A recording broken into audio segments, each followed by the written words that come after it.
Hello guys, welcome back to the channel. మనం already RBI notification కోసం క్లారిటీగా discuss చేసాము.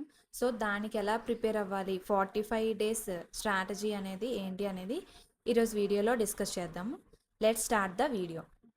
సో ఆర్బీఐ అసిస్టెంట్ నోటిఫికేషన్ అనేది వచ్చేసింది. మనకి ప్రిలిమ్స్ అనేది April 11th స్టార్ట్ అవుతుంది. మెయిన్స్ మే ఆర్ జూన్లో ఉంటుంది.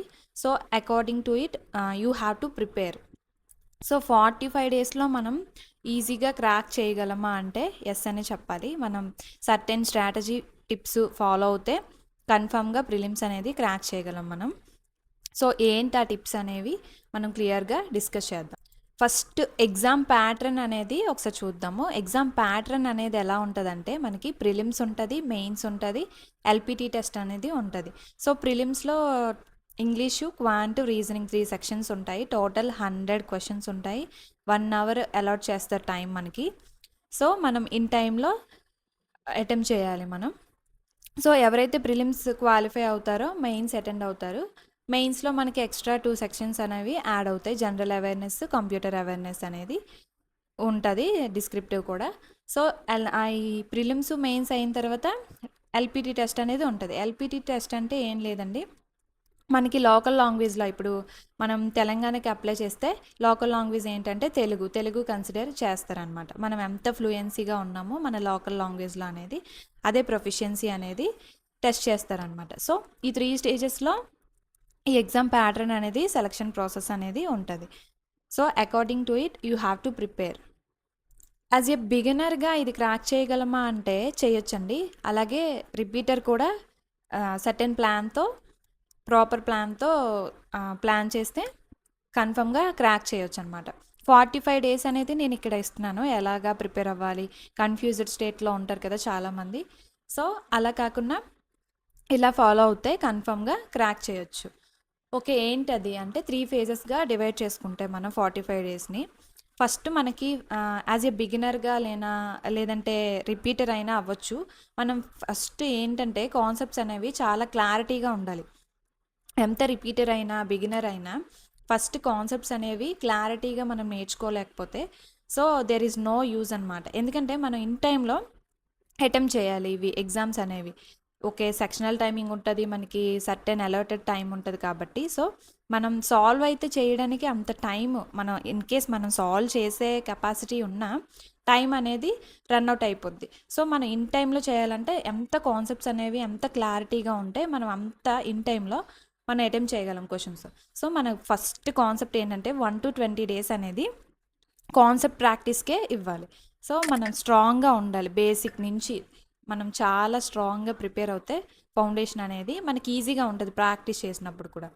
అర్థమెటిక్ చూసుకుంటే బేసిక్స్, నెంబర్ సెన్సెస్ కానీ క్యాలిక్యులేషన్ టెక్నిక్స్ ఉంటాయి, స్క్వేర్స్, క్యూబ్స్, సంథింగ్ కొన్ని లాజిక్స్తో ఉంటాయి. నెంబర్ సిరీస్ కానీ ఏమైనా తీసుకుంటే కొన్ని టాపిక్స్ అంటే హై స్కోరింగ్ టాపిక్స్ ఉంటాయి. మనం ఆల్రెడీ డిస్కస్ చేసాము చాలా వీడియోస్లో. సో సో ఎప్పుడైతే కాన్సెప్ట్ అనేవి మనం ఈ 20 daysలో వార్మప్ లాగా మన ఎక్సర్సైజెస్ కానీ ఏమైనా చేసినప్పుడు వార్మప్ లాగా ఎలా ఉంటుందో కొంచెం రిపీటర్స్ అయితే రివిజన్లా చేయాలి. లేదు బిగినర్ అయితే కాన్సెప్ట్ లెర్నింగ్ అనేది చాలా ఇంపార్టెంట్. phase 2లో చూసుకుంటే మనం ఏవైతే ప్రాక్టీస్ చేసామో కాన్సెప్ట్స్ ఎక్కువైతే ఎక్కడ స్ట్రాంగ్ అయ్యామో అలా స్పీడ్ ఇంప్రూవ్ చేసుకోవాలి. అలాగే సెక్షనల్ మార్క్స్ అవి మాక్ డ్రిల్స్ కానీ ఏవైనా అంటే టైమర్తో పాటు మనం ప్రాక్టీస్ చేస్తూ ఉంటే క్విజ్జెస్ ఉంటాయి చాలా ప్లాట్ఫామ్స్లో. అలా చేస్తూ ఉంటే మనకి కాన్సెప్ట్ ఎంతవరకు వచ్చిందనేది మనకి క్లారిటీ ఉంటుంది అనమాట. సో phase 2లో ఇలా చేయాలి. phase 3 ఏంటంటే ఫుల్ లెంత్ మార్క్స్.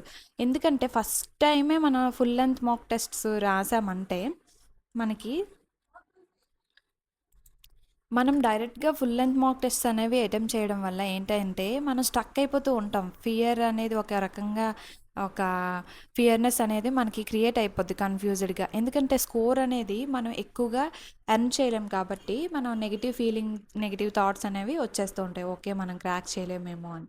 సో ఫస్టే ఫుల్ లెంత్ మాక్ టెస్ట్స్ అనేవి మనం అటెంప్ట్ చేయకూడదు. సో సెక్షనల్ వైజ్గా టాపిక్ టెస్ట్స్, మినీ మార్క్స్ కూడా ఉంటాయి. తర్వాత ఫుల్ లెంత్ అనేవి అటెంప్ట్ చేయడం వల్ల మనకి స్కోర్ ఇంప్రూవ్మెంట్తో పాటు మనకి పాజిటివ్ వైబ్స్ అనేవి కూడా వస్తాయి. సో ఇలా ప్లాన్ చేసుకుంటే కాన్సెప్ట్స్తో పాటు మనకి ప్రాక్టీస్ కూడా అలవాటు అవుతుంటుంది. సో ఇప్పుడు వచ్చేసి సబ్జెక్ట్ వైజ్ స్ట్రాటజీ అనేది చూద్దాము. క్వాంట్ తీసుకుంటే మనం ఒక టార్గెట్ అనేది పెట్టుకోవాలి. ఎందుకంటే మనకి ఓవరాల్ కట్ ఆఫ్ అనేది 80 అబోవే ఉంటుంది ఎప్పుడైనా ఆర్బీఐ అసిస్టెంట్కి. ఎందుకంటే మనం అప్పుడు ఒక్కొక్క సెక్షన్ అనే కాదు, మన స్ట్రాంగెస్ట్ సబ్జెక్ట్ అనేది ఎక్కువ స్కోర్ తెచ్చుకునేలాగా మనం ప్రాక్టీస్ చేసుకోవాలి. మిగతా సబ్జెక్ట్స్ మనం వీక్గా ఉన్నవి మినిమం తెచ్చుకునేలాగా మనం ఒక ప్లాన్ చేసుకుంటే ఈజీగా క్లియర్ చేయొచ్చు. సో క్వాంట్ చూసుకుంటే మనం ఎంత టైం ఉన్నా ఎంత ఇచ్చేసినా మనకి ఎక్కువ టైం టేకన్ అవుద్ది క్వాంట్ అనేది. సో మనం మినిమం 25+ అలా అబవ్ వచ్చేలాగా మనం ప్లాన్ చేసుకొని ప్రాక్టీస్ చేస్తూ ఉండాలి. సో ఈ 25+ అనేది ఎలా వస్తుంది అంటే, కొన్ని టాపిక్స్ అనేవి ఉంటాయి మనకి, సింపుల్ టాపిక్స్ అనేవి అంటే ఈజీగా స్కోర్ చేసేవి. For example simplifications and approximations తీసుకుంటే మోస్ట్ స్కోరింగ్ టాపిక్ అనమాట. ఇవి జస్ట్ నార్మల్గా సాల్వ్ చేసి ఇన్ టైంలో మనం అటెంప్ట్ చేయొచ్చు. అలాగే quadratic equations, number series, logics మనం ఎప్పుడైతే ప్యాటర్న్ రికాగ్నైజేషన్ అయిందో సింపుల్గా మనం ఆన్సర్ చేయొచ్చు. అర్థమెటిక్ మామూలుగా టాపిక్స్ ఉంటాయి కొన్ని, రేషియోస్, పర్సంటేజెస్, యావరేజెస్, చిన్న చిన్న ఫార్ములాస్ బేస్డ్ క్వశ్చన్స్ అనేవి వస్తే మనం ఇన్ టైంలో అటెంప్ట్ చేయొచ్చు. అలాగే డిఐస్ కూడా కొన్ని వస్తూ ఉంటాయి మనకి. సో మనం అంటే మన స్ట్రాంగ్ పార్ట్ అనేది మనం బిల్డ్ చేసుకోవాలి. ఒక్కొక్కరు ఒక్కొక్క సబ్జెక్ట్లో స్ట్రాంగ్ ఉంటారు. సో మన స్ట్రెంగ్స్ ఏంటి, వీక్నెసెస్ ఏంటి అనేది క్లియర్గా మనకి ఐడియా ఉండాలి. నెక్స్ట్ రీజనింగ్ వస్తే డైలీగా పజిల్స్ అనేవి ప్రాక్టీస్ చేయాలండి. ఎందుకంటే పజిల్స్ ఎప్పుడు కొత్తగానే ఉంటాయి. ఒక్కొక్క పజిల్కి ఒకటి 2 మినిట్స్లో సాల్వ్ చేయగలిగితే, ఒకటి 1 మినిట్లో చేయొచ్చు, ఒకటి 5 to 10 మినిట్స్ అయినా పడుతూ ఉంటుంది. సో డిఫరెంట్ ప్యాటర్న్స్ ఎప్పుడైతే మనం ఫేస్ చేస్తూ ఉంటామో, సో ఎలా ఫేస్ చేస్తామో డైలీ ప్రాక్టీస్ చేయాలి. Prelims level, mains level puzzles, even 2-3 puzzles అయినా డైలీ సాల్వ్ చేయడం వల్ల డిఫరెంట్ ప్యాటర్న్స్ అనేవి మనం ఫేస్ చేస్తూ ఉంటాం.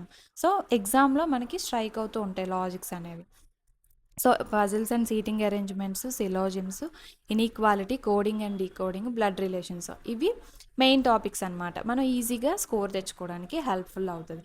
రీజనింగే అండి ఎక్కువ స్కోర్ చేయగలం మనం. ఎందుకంటే ప్రాక్టీస్ చేసుకుంటే మనం ఇన్ టైంలో పెట్టగలిగితే మోస్ట్ స్కోరింగ్ పార్ట్ అనమాట రీజనింగ్ అనేది. క్వాంట్ మనం ఎంతలా వచ్చినా, ఎంత ప్రాక్టీస్ చేసినా ఒక్కొక్కసారి స్ట్రైక్ అయిపోతూ ఉంటాం. ఫార్ములాస్ దగ్గర కానీ, ప్రాబ్లమ్ సాల్వింగ్ దగ్గర కానీ ఎంత చేసినా ఎక్కువ అటెంప్ట్ చేయలేం. సో రీజనింగ్ అనేది మనం స్ట్రాంగెస్ట్ సబ్జెక్ట్గా బిల్డ్ చేసుకోవాలి.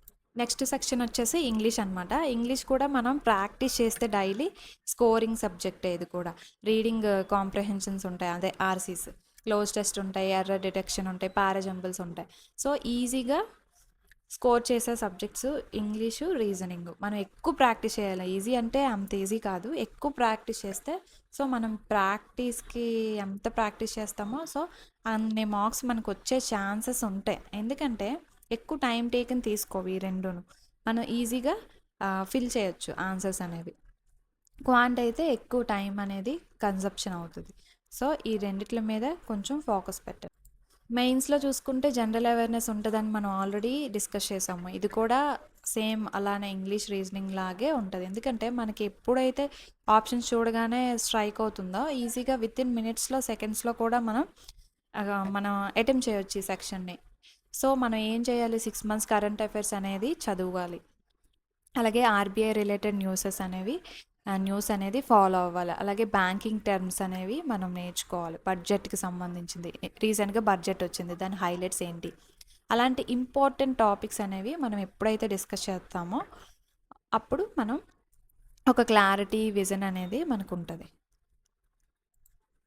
నెక్స్ట్ కంప్యూటర్ సెక్షన్ ఉంటుంది. సో ఇది కూడా ఈజీ టాపిక్కే మనం ప్రిపేర్ అవుతేనే. ఏంటి ఈజీ అంటుంది అనుకుంటున్నారా? ఈజీ అంటే మనం అక్కడ ఈజీగా ఫీల్ అవ్వాలంటే ఇక్కడ చాలా హార్డ్ వర్క్ చేయాలండి. ఈ సెక్షన్స్కి వస్తే మనం ఎంత హార్డ్ వర్క్ చేస్తే అంత స్కోరింగ్ 100% అక్కడ కనిపిస్తుంది. సో మనం క్వాంట్ ఎంత ప్రాక్టీస్ చేసినా మనం 100% ఇవ్వలేము. సో ఇవి అలా కాదు, మిగతా సబ్జెక్ట్స్తో అలా కాదు. క్వాంట్తో కంపేర్ చేసుకుంటే ఇవి మనం ఎంత 100% ఇస్తే 100% రిజల్ట్ అనేది మనకి క్లియర్గా కనిపిస్తుంది అక్కడ. సో అందువల్ల నేను అన్ని టైమ్స్ రిపీట్ చేస్తున్నాను.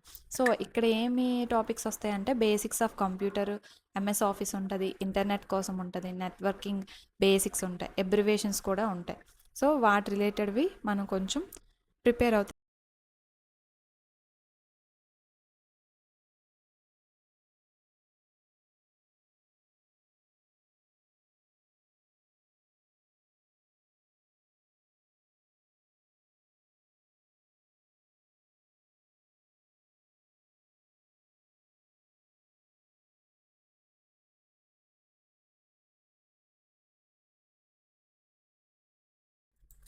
సో డైలీగా మనం 7 అవర్స్ అనేది ప్లాన్ చేసుకుంటా. అంటే 2 అవర్స్ క్వాంట్కి, 2 hours reasoning, 1 hour English, 1 hour జీఏకి.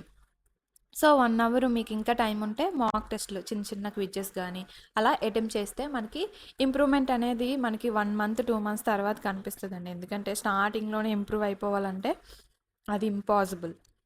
సో ఎందుకంటే ఇంపాసిబుల్ అంటున్నాను, ప్రాక్టీస్ అనేది ఉండాలి, అలాగే కాన్సెప్ట్ అనేది మనకి అలవాటు అవ్వాలి. సో దానివల్ల అది టైం టేకెన్ అవుతూ ఉంటుంది. సో మీరు మీ టైం అలోకేట్ చేసుకునే టైం బట్టి ప్లాన్ చేసుకొని మినిమం 7 అవర్స్ అనేది డెడికేట్ చేస్తే ఈజీగా క్రాక్ చేయొచ్చు అనమాట.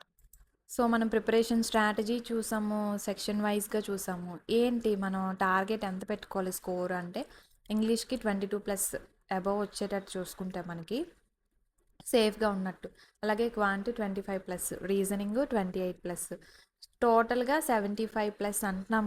కానీ ఓవరాల్గా కట్ ఆఫ్ ఒక్కొక్క స్టేట్లో ఒక్కొక్కలా ఉంటుంది, ఒక్కొక్క క్యాస్ట్ వైజ్ కేటగిరీ వైజ్ ఉంటుంది. సో దాన్ని బట్టి మనం ప్రిపేర్ అవుతూ ఉండాలి. సో మనం నార్మల్గా చూసుకుంటే లాస్ట్ ఇయర్ 80+ అలా ఉంది కట్ ఆఫ్. నార్మల్గా స్టేట్ వైజ్గా చూసుకుంటే మనం ఆ state wise cut off analysis చేసుకుంటూ మనం ప్రిపేర్ అవుతే సేఫ్ స్కోర్లో ఉంటాం.